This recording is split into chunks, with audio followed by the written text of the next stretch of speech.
நாட்டின் வளர்ச்சியை பெரிதும் தீர்மானிப்பது மனித ஆற்றலா எந்திர ஆற்றலா என்ற அணியில் எந்திர ஆற்றல் தான் அப்படிங்கிற அணியை துவக்கி வைத்து புதிய பேச்சாளர், முதல் பேச்சாளராக வருகிறார். அவர்தான் அருமை தம்பி சங்கர், தூத்துக்குடி ஸ்பிக்கிலே பணியாற்றி கொண்டிருக்கிறார். வாங்க வேண்டும்.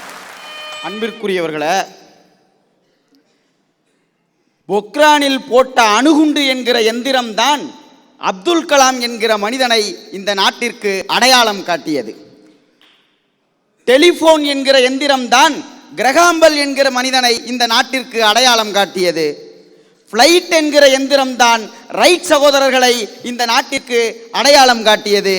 மைக்ரோசாஃப்ட் என்கிற எந்திரம்தான் பில்கேட்ஸ் என்கிற மனிதரை இந்த நாட்டிற்கு அடையாளம் காட்டியது என்று சொன்னால், நாட்டில் உள்ள மனிதர்களை அடையாளம் காட்டுவதற்கே இன்று எந்திரம் தேவைப்படுகிறது. மனித வளர்ச்சின்னு பேச ஒரு 3 பேர் வந்திருக்காங்க. எங்க அண்ணன் வந்திருக்காரே, வல்லவராசன்,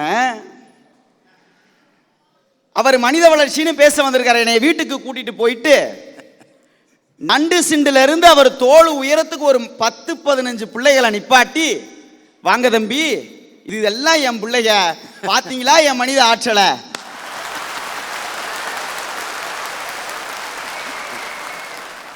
அப்படின்னு சொல்லிட்டு, என்னுடைய மனித ஆற்றலினால் உருவான மனித ஆற்றல்களை பாத்தியா, அவர் சொன்ன வாக்கியத்தை கரெக்டா சொல்லு சங்கர், சொல்லிட்டு உட்கார கோமண துணி கூட இல்லாம என்னை தரையில உட்கார வச்சாருன்னா, நான் வெளியில வந்தவொடனே அண்ணன் கெட்டிக்காரன் நான் சொல்லுவேன். வெளியில வந்தோடனே சொல்லுவேன், இந்த மனுஷனுக்கு வேற சோழியே இல்லாம இதே சோழியா தெரிஞ்சிருக்காண்டான்னு. இதே அண்ணன் என்ன வீட்டுக்குள்ள கூட்டிட்டு போகும்போதே வெளியில ஒரு காரு, அவர் மனைவிக்கு ஒரு பைக்கு, உள்ள போனோடனே நான் உட்கார ஒரு sofa, TV, fridge, AC, washing machine, அத்தனை எந்திரத்தையும் வச்சு நாம் இருவர் நமக்கு இருவர்னு 2 பிள்ளைய கூட்டி கொண்டாந்து என் முன்னாடி நிப்பாட்டினார்னு சொன்னா, அப்ப சொல்லுவேன் மனுஷன் கெட்டிக்காரன்டா, நல்லா சம்பாரிச்சு வளர்ச்சி அடைஞ்சிருக்காண்டான்னு சொல்லுவேன்னா. ஆக ஒரு மனிதனுடைய வளர்ச்சியை நிர்ணயிக்கிறதே இன்னைக்கு அவன் வீட்டில் இருக்க எந்திரம் தான்.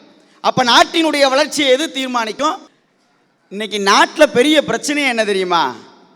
எதுவுமே தெரியாதவன் எல்லாமே தெரிந்த மாதிரி காட்டிக்கிறான், எல்லாமே தெரிஞ்சவன் எதுவுமே தெரியாத மாதிரி காட்டிக்கிறான்.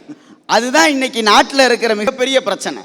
இன்னைக்கு ஒரு கம்ப்யூட்டர் சரியில்லைன்னா கூட அதுக்கு உதவி பண்ணலாம், ஆனால் இன்னைக்கு மனுஷனுக்கு உதவி பண்ண முடியலங்க. ஒரு சிறைச்சாலையில் என்ன பேசுறதுக்கு கூப்பிட்டுருந்தாங்க, நானும் போய் சிரிக்க சிரிக்க பேசினேன். பேசிக்கிட்டே இருக்கும்போது கீழே இருக்க 2 பேர் பேசுகிறேன், டே அவன் பாடுறான், நல்லா சிரிக்க சிரிக்க பேசுகிறேன், பேசாமல் அவனை நம்ம கூட வச்சுக்கொண்டாங்கிறான். இன்னைக்கு நாட்டில் யாருக்கும் உதவி செய்ய முடியல. நடுவர், ஆசிரியர் போராட்டத்தில் ஈடுபட்டு மதுரை ஜெயிலில் இருந்தப்ப எனக்கு இதே நிலைமை தான். எங்களுக்கு விடுதலைன்னு அனௌன்ஸ் பண்ணிட்டாங்க, கைதியை பூரா எனக்கு ரசிகர் ஆகிட்டாங்க. சார் இன்னும் ஒரு 5 நாள் இருந்துட்டு போங்க சார் அப்படின்றான். டே ஜெயில்ரா அது. இன்னொருத்தன் சொல்கிறான், சார் போயிட்டு ஒரு 15 நாளில் திரும்ப வந்துருங்க சாருங்கிறான்.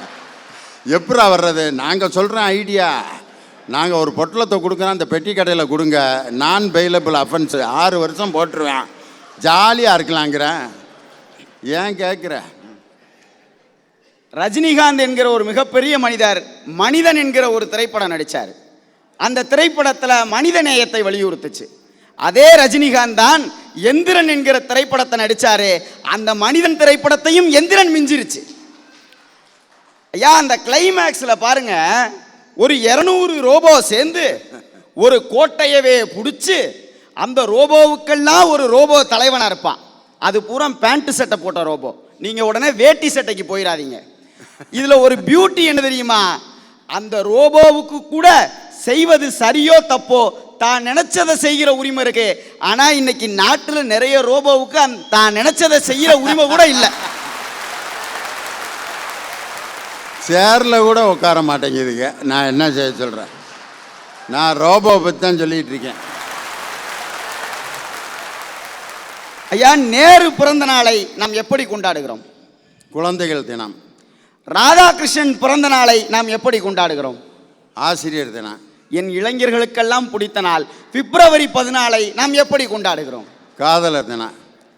ஆனால் ஆயுதங்களை எல்லாம் வைத்து கொண்டாடுகிற தினத்தை நாம் என்ன சொல்லி கொண்டாடுகிறோம்? ஆயுத பூஜை. ஆக மனிதனை வைத்து கொண்டாடுகிற நாட்கள் எல்லாம் தினங்களாக முடிந்து விடுகிறது. எந்திரங்களை வைத்து கொண்டாடுகிற நாள் தான் பூஜையாக போய் நிற்கிறது. இன்றைக்கு எங்களுடைய எந்திரம் மருத்துவத்துறையில் சாதிக்காத விஷயமா? ஏயா அதுக்குன்னு பிப்ரவரி 14 காதலர் பூஜை அப்படின்னா நடத்த முடியும்? அது வேற மாதிரில அர்த்தமாயி போயிடும். அது காதலர் தினத்துக்கு அப்புறம் நடக்கிற பூஜைங்கயா. நீ என்னை விட சின்ன பையங்கிறத நிரூபிச்சிட்ட. மருத்துவத்துறையிலே எத்தனை எங்களுடைய எந்திரங்கள் மருத்துவத்துறையில் எத்தனை வளர்ச்சியை கண்டிருக்கு ஐயா. மலடின்னு சொன்ன என்னுடைய தமிழச்சிகளை எல்லாம் தாயாக்கிய ஒரு துறை டெஸ்ட் டியூப் பேபி என்கிற ஒரு எந்திரம் உருவாக்கி தந்திருக்குதுன்னு சொன்னா அதுதான் இந்த எந்திரத்தினுடைய ஆற்றல் ஐயா. எந்திரம் வந்த பிறகுதான் பல மந்திரங்களே தோத்து போச்சு. 108 மந்திரம் சொல்றோம் சாமி கும்பிட, அது நம்மளை காப்பாத்துச்சா? 108 விளக்கு பூஜை வைக்கிறோம், அது நம்மளை காப்பாத்துச்சா?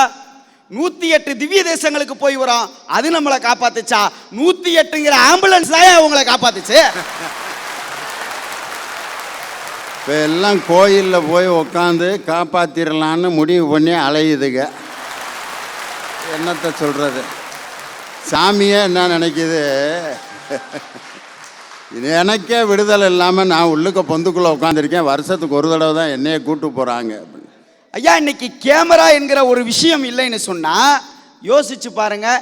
சட்டத்தின் முன்னாடி நீங்க சாட்சி சொன்னாலும் நீதிபதி ஏத்துக்க மாட்டாரு, நான் சாட்சி சொன்னாலும் நீதிபதி ஏத்துக்க மாட்டாரு. அது சந்தேகத்தின் பார்வையிலே பார்க்கப்படும். ஆனா கேமரா சாட்சி சொன்னா அது சட்டமே ஏத்துக்கிறோம்னு சொன்னா அதுதான் எந்திரத்துக்குரிய ஆற்றல். கேட்டதையெல்லாம் கொடுக்கிற ஒரு எந்திரம் அந்த காலத்துல இருந்தது. அது என்ன தெரியுமா? இது அச்சய பாத்திரம். அது வயிற்று பசிக்கு கொடுக்கிற எந்திரம். இன்னைக்கும் கேட்டதையெல்லாம் கொடுக்கிற ஒரு எந்திரம் இருக்குது, அதுதான் கூகுள். அது அறிவு பசிக்கு கொடுக்கிற எந்திரம். இன்னைக்கு இணையம் என்கிற ஒன்று இல்லைன்னா இன்னைக்கு இந்த உலகமே இருள மூழ்கி போற சூழ்நிலை உருவாகி இருக்குன்னு சொன்னா அதுதான் இந்த எந்திர ஆற்றலினுடைய ஆற்றலை தவிர மனித ஆற்றலுக்கு இங்க எங்கங்க வேலை இருக்கு? எந்த ஊர்லயாவது எந்த ஃபேக்டரியாவது 2 மிஷின் சண்டை போட்டு பார்த்துருக்கீங்களா? 2 தைய மிஷின் உட்காந்துக்கிட்டு நீ என்ன இன்னைக்கு 15 துணி தைக்கிறியா, நான் பார்க்குறியா 12 துணி தைக்கிறேன், இல்லை 20 துணி தைக்கிறேன் பார்க்குறியா? இல்லை எந்த மிஷினாவது சூப்பர்வைசர் வெளியில் போயிட்டு வந்தோன்னே நீங்கள் இருந்த வரைக்கும் அந்த மிஷின் ஒழுங்காக வேலை செஞ்சுச்சுங்க, நீங்கள் போனதுக்கப்புறம் தைக்கவே இல்லை அது அப்படின்னு போட்டு விட்டு பார்த்துருக்கீங்களா? போட்டு கொடுக்கறதுங்கிறத கண்டுபிடிச்சதே மனுஷன் தானையா. ஆக மிஷினும் எங்கேயாவது சண்டை போட்டு பார்த்துருக்கீங்களா நடுவர் அவர்களே? ஆனால் மனுஷனும் போட்டிக்குள்ளையும் பொறாமைக்குள்ளையும் வாழ்ந்துகிட்டு இருக்கான்னு சொன்னா இந்த நாட்டினுடைய வளர்ச்சியை எந்திர ஆற்றல் தானே தீர்மானிச்சு. ஐயா மனிதனே எந்திரமான இந்த காலகட்டத்தில் மனித ஆற்றல் தான் என்று பேசுவதே ஒரு மிகப்பெரிய நகைச்சுவை என்று சொல்லி, ஆக நாட்டினுடைய வளர்ச்சியை தீர்மானிப்பது எந்திர ஆற்றல் தான் என்று சொல்லி பேச வாய்ப்பளித்தமைக்கு நன்றி கூறி விடைபெறுகிறேன். நன்றி, வணக்கம்.